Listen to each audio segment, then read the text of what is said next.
La presidenta Bachelet pidió unidad de la nueva mayoría y dejar de lado los intereses individuales de cada partido. Esto en medio de una carta que fue leída por la senadora Isabel Allende en el Comité Central del Partido Socialista. Queremos conversar de esta jornada de negociaciones y de otros temas también de la contingencia. Nos acompaña en CNN Prime el diputado del PS, Osvaldo Andrade. Diputado, gracias por estar con nosotros. Gracias a usted.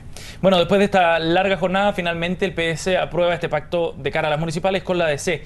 Diputado, ¿esto es lo más conveniente electoralmente para el Partido Socialista o hay otros intereses también y un esfuerzo de parte del Partido Socialista por evitar mayores diferencias dentro de la nueva mayoría detrás de esta decisión? Nosotros teníamos la convicción que lo que era más conveniente electoral y políticamente era solo una lista de concejales de la nueva mayoría. Y esa fue nuestra propuesta desde el inicio. Es sabido que eso no prosperó. Sí. No por falta de voluntad y convicción nuestra, sino más bien de los demás, a pesar de que ahora algunos han empezado a entender las bondades de la propuesta, pero no prosperó. Y encontramos que la decisión que hoy día tomó el Partido Socialista de constituir una lista con la democracia cristiana es parte de lo que ha sido nuestra convicción histórica, nuestra convicción estratégica de confirmar nuestra idea de que una relación adecuada entre el centro político y la izquierda es lo que le da perspectiva al proceso de cambio y al respaldo de la presidenta. ¿Pero hay convicción real dentro del Partido Socialista de que esta alianza es necesaria y que es natural o que fluye naturalmente? Bueno, la votación fue 54 votos a favor, 1 en contra y 2 abstenciones, lo que da cuenta de una mayoría sustantiva. Y mi impresión de las intervenciones es que hay una convicción de que no solo es necesario, sino que es lo que corresponde. Le reitero, nuestra posición inicial era otra. Era otra, sí. ¿Ah? Sí. Pero en el marco en el que estamos, creo que... Esto lo vivimos la vez pasada. En las elecciones anteriores también fue exactamente el mismo escenario. Y el pacto de CPS superó casi por 5 puntos al pacto PPD, PR... Partido Comunista, así que fue una experiencia que hemos vivido y en la anterior también, el 2008, así que no es una experiencia novedosa. Y es que yo le preguntaba por el tema de las convicciones porque también en la previa, si nos vamos un poco más atrás en meses de negociaciones, hubo incidentes y ciertas declaraciones que generaron muchísima tensión, cuando por ejemplo Isabel Allende decía que no querían subvencionar en el fondo a otros partidos, en alusión a la ADC, y cuando Ignacio Walker también amenaza con que si no hay pacto con el Partido Socialista de la ADC con el PS, sencillamente se acaba la nueva mayoría. Y esas son como ciertas formas de coercionar quizás o de advertir, de amenazar, más bien para conformar una alianza que no fluye naturalmente. Por eso le insistí en el punto. No, está bien. No cabe ninguna duda que estos procesos le llevan muchas declaraciones desafortunadas. Todos hemos colaborado de un modo u otro en esto. Los partidos políticos chilenos, yo lo he dicho muchas veces, tenemos una cierta tendencia a perfeccionar los errores. Y pareciera ser que una conducta que no hemos dejado de estar permanentemente atentos a aquello. Sin perjuicio de lo cual, declaraciones más, declaraciones menos, lo que importa finalmente son los balances y los productos, y lo que tenemos hoy día son 2 listas que además, y no hay que olvidar aquello, tienen un candidato a alcalde común. Porque la unidad de la nueva mayoría se va a expresar fundamentalmente en que vamos a tener un solo candidato de la nueva mayoría en todas las comunas del país. Entonces, es una expresión de un viejo esquema, unidad en el alcalde, sí, y vamos a tener diversidad en las listas, pero sobre la base de un planteamiento común. ¿Por qué fue necesario, diputado, cree usted, que la presidenta Bachelet enviara una carta pidiendo unidad a los partidos de la nueva mayoría y que dejaran intereses personales de lado? Yo creo que la interpelación a la unidad es algo que nos debiera estar permanentemente teniendo presente y que lo haga la líder de la coalición. No hay que olvidar que la presidenta es jefa de Estado, jefa de gobierno y también líder de la coalición. Sí. Yo creo que nunca está de más. Ahora, la interpelación a la unidad es algo que por lo menos nosotros la expresábamos en una lista común, se da cuenta, porque esto no solo se trata de decir, hay que proponer un mecanismo y la lista común nos parecía lo más adecuado. Ya le digo, no lo logramos, nos habría gustado un poquito haberlo presentado de mejor manera. Creo que ahí hubo un cierto adelantamiento de los otros partidos que nos generaron un cierto momento de infortunio, pero mire, yo tengo algunos años en esto, créame que estas cosas siempre han tenido muchas cosas en medio. Diputado, ¿qué tan férrea es esa alianza para conformar este eje histórico entre el DC, la DC y el PS? cuando también hay diferencias profundas respecto a las reformas y cuando la DC, por ejemplo, solicita aplazamientos en las discusiones de proyectos que son emblemáticos y que urgen a muchísimos miembros de la nueva mayoría, en el caso de la despenalización del aborto, por ejemplo, o de la reforma laboral, tema que para usted es muy sensible. Bueno, diferencias claramente tenemos, pero no es muy extraño que tengamos diferencias si somos partidos distintos. La unidad entre el centro y la izquierda supone puntos de vista muy diferentes respecto de muchos temas. Pero de las diferencias al bloqueo que sugería Camila Vallejo hoy día, por ejemplo, hay distancia. No, eso yo creo que es completamente exagerado. Porque, permítame decirlo de la siguiente manera, uno podrá tener muchas diferencias y efectivamente los procesos a veces se demoran más de lo que uno quisiera, están jalonados de más. Algunos hicieron de los matices una línea política, todas estas cosas se pueden decir, pero cuando ha llegado el momento de respaldar al gobierno en sus proyectos, se ha hecho. Este gobierno no tiene un mal balance desde el punto de vista legislativo. No. Probablemente no tiene un buen balance desde el punto de vista de los tiempos. El gobierno, yo creo que ha cometido el error de ponerse fechas o plazos que claramente no son posibles de cumplir. Pero al margen de eso, uno si hiciera el balance de lo aprobado, el balance es bastante positivo y cuando ha llegado el momento de votar, diferencias más, diferencias menos, que desgraciadamente a veces son más notorias de lo que uno quisiera o más publicitadas de lo que uno quisiera, y eso no es un problema de los medios, sino que es un problema de los voceros. Sí. Los votos han estado. Diputado, pero el timing uno puede entenderlo en la necesidad de efectivamente resolver ciertas diferencias que puedan haber dentro del conglomerado, pero cuando ese timing o esa dilatación de llegar el momento de votar se hace y se empieza a chutear eternamente, ya el asunto pasa a tener otro carácter. La gran reforma que hizo la presidenta Bachelet en su primer gobierno fue la reforma previsional y se tramitó durante un año en el Parlamento. Y hubo importantes acuerdos, incluso con la oposición. La reforma tributaria se demoró un año. La reforma laboral lleva un año. La despenalización del aborto lleva en la Cámara... En comisión. En comisión 7 meses. 8 meses, 5 de los cuales estuvo en la Comisión de Salud, porque los miembros de la Comisión de Salud les petan mucho a la Comisión de Constitución y ellos la tuvieron buena parte del tiempo, etcétera. O sea, han habido la reforma al sistema binominal, escúchame, estuvo 6 meses y se aprobó completa. La reforma de la inclusión, el término del copago, se demoró menos de un año. O sea, también es bueno ver las demás alternativas que se han planteado. Ahora, claro, hay cosas que demoran más. Entonces, lo que a mí me preocupa, lo dije hoy día en el Pleno, después de la intervención del ministro Díaz, que nos hizo un llamado a valorar y que también lo dije, lo que me preocupa a veces es que el propio gobierno se impone plazos que fehacientemente no son posibles de cumplir. Por ejemplo, yo veo muy difícil que aprobemos la reforma laboral en el mes de enero, incluida una mixta, porque nos quedan 3 semanas, 2 semanas y media para ser preciso, y todavía eso no sale ni siquiera de la Comisión de Hacienda del Senado. O sea, falta coordinación entre el gobierno y sus congresistas. Yo creo que hay un tanto voluntarismo en esto, más que descoordinación. Yo creo que hay una cierta fisonomía de optimismo que no siempre está vinculado con los tiempos reales. El gobierno quiere aprobar 7 reformas importantes en lo que va de enero, y créame que sin perjuicio de todo el empeño que hagamos, sin perjuicio que trabajemos el mes entero, sin semana distrital, es muy probable que no tengamos la capacidad de hacerlo. Diputado, había otro tema que queríamos abordar junto a usted y tiene que ver con la filtración de la declaración de Giorgio Martelli, publicado hoy día en el diario La Tercera, donde se confirma aportes a la campaña de parte de Martelli a solicitud de Cristian Riquelme, el administrador de la moneda. Y este antecedente creo que cobra relevancia en la medida que es la primera vez dentro de la indagatoria del caso SQM que se plantea un aporte directo desde Martelli o el entorno de la empresa AIN hacia la campaña de la presidenta Bachelet. Hasta ahora las sospechas eran respecto a trabajos facturados no realizados realmente, boletas ideológicamente falsas, pero no de aportes directos.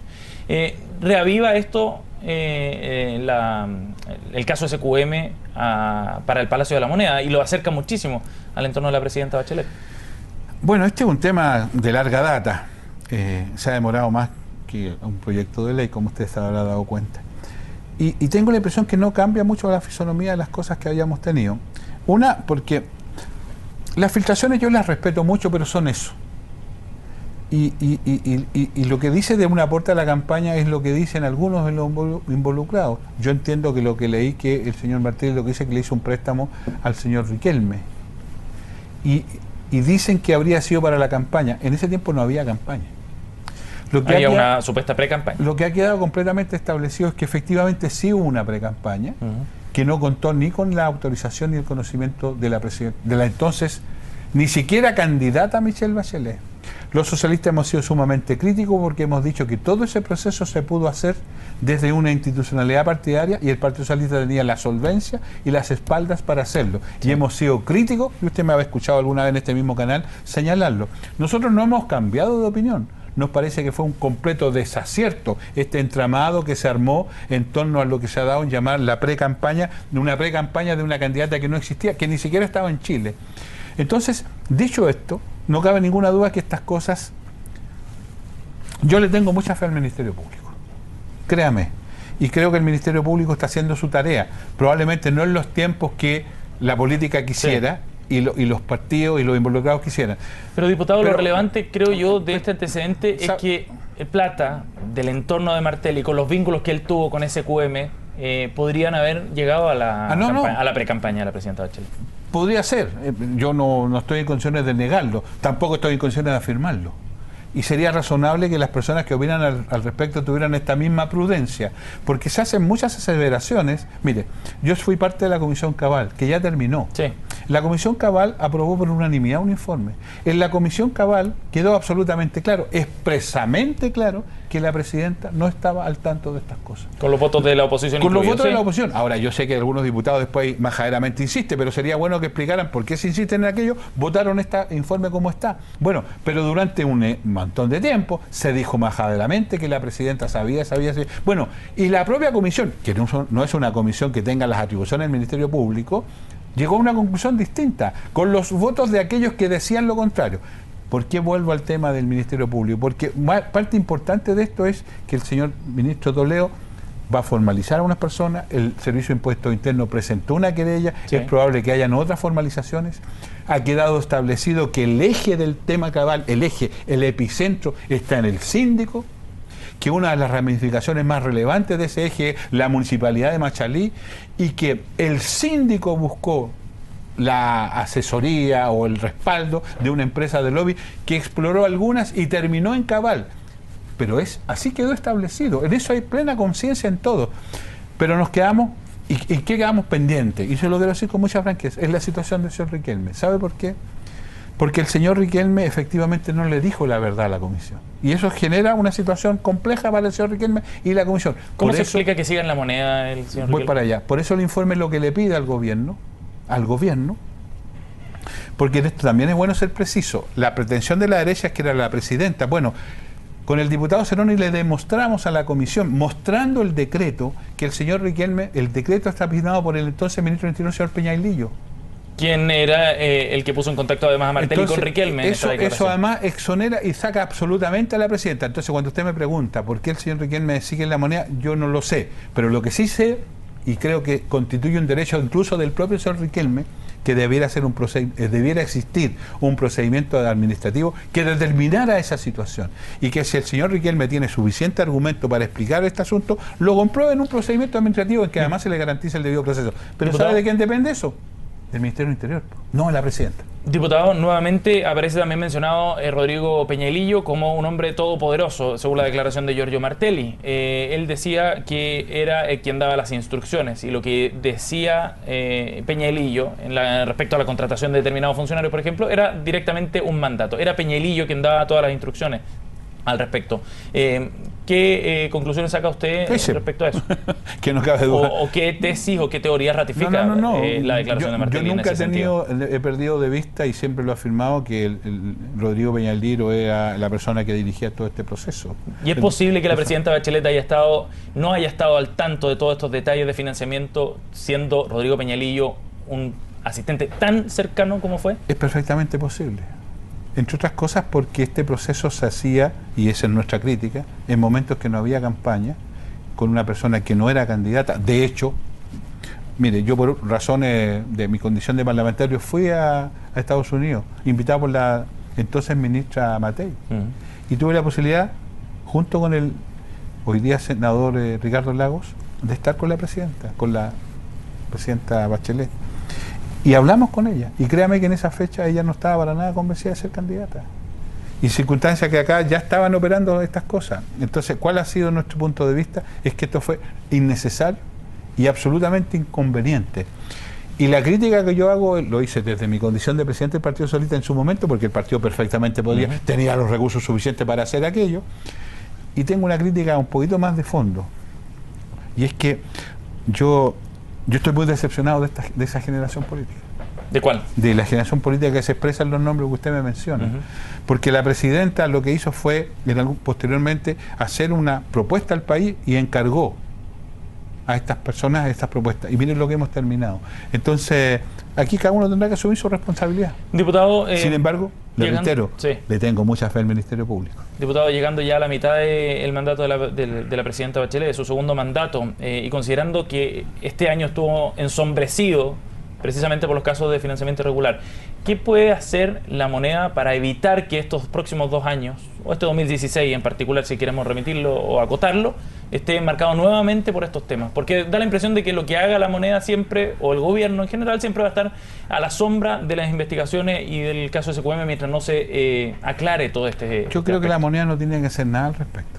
La moneda tiene que hacerse cargo del mandato que la ciudadanía le entregó, que es desarrollar un programa y hacerlo eficazmente y preocuparse de los problemas del país. Yo creo que los temas del financiamiento irregular, de las campañas, de los partidos, es un tema hoy día del Ministerio Público, y los que sí tienen una deuda al respecto son los partidos políticos. Y voy a ser muy preciso en esto. El Ministerio Público tiene que establecer eventuales situaciones penales. Y eso está muy bien, y para eso habrá formalizaciones, y habrá juicios abreviados como el que ya hemos conocido, y habrá otro tipo de medidas al respecto, y los tribunales tendrán que hacer su pega. Pero los partidos políticos también tienen que hacer la suya. Esta pretendida intención de los partidos de vincular su responsabilidad político-ética con las decisiones de los tribunales o del Ministerio Público, a mí me parece completamente fuera de lugar. Y por eso he impulsado, lo dije hoy día nuevamente en mi pleno del Comité Central, y lo he reiterado, sé que es un poquitito odioso decirlo, pero creo sinceramente en eso. Los partidos tienen que establecer un compromiso, que todas aquellas personas, al margen de lo que digan los tribunales, le reitero, que tienen algún grado de participación en situaciones de irregularidad en el financiamiento de campaña o aportes de esta naturaleza, no pueden ser candidatos. ¿Como Fulvio Rossi, por ejemplo? No pueden ser candidatos ninguna persona que aparezca. Y esa es una decisión no del Ministerio Público, es una decisión de los partidos. Diputado Andrade. Ese es un déficit. Diputado Andrade, gracias por haber venido esta noche. Gracias, muy amable. Gracias a usted.